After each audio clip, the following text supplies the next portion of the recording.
This morning, while many of you were sleeping, Florida lawmakers finally passed a new budget, putting it now in the hands of the governor. Yeah, it took a little while, right? The vote to approve the $115 million budget happened while many of you were sleeping at 11:30 last night. This morning, 10 Tampa Bay's Jenny Dean joins us from St. Pete with a breakdown of the spending plan. And Jenny, the bill is promising about $1 billion in tax cuts.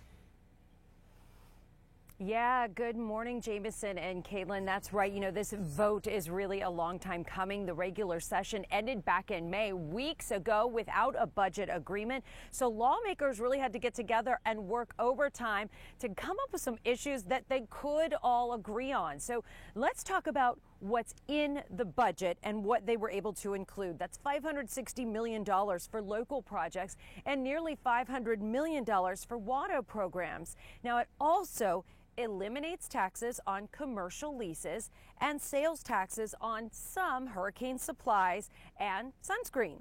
Now, there's a sales tax holiday for hunting and fishing, and a lot of people will be happy about this one. Sales tax holiday for back-to-school supplies is also coming back.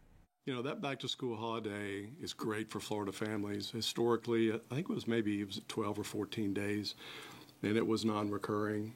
Today, moving forward, it's going to be a month, and it's going to be recurring.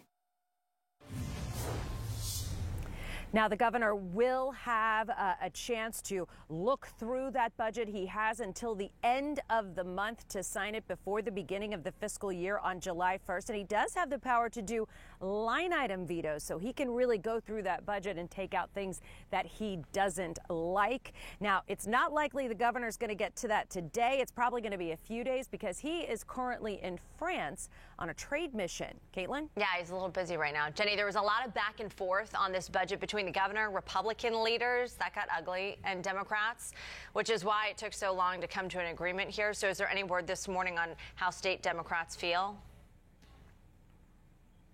Yeah, Democrats did have a response to this. They criticized some of the cuts in funding, particularly for affordable housing. And just they criticized a lot of the infighting that was happening and how this is going to create what this budget was known for rather than the things that it did do. We're going to hear more from the House Minority Leader coming up on 10 Tampa Bay this morning at 6 o'clock.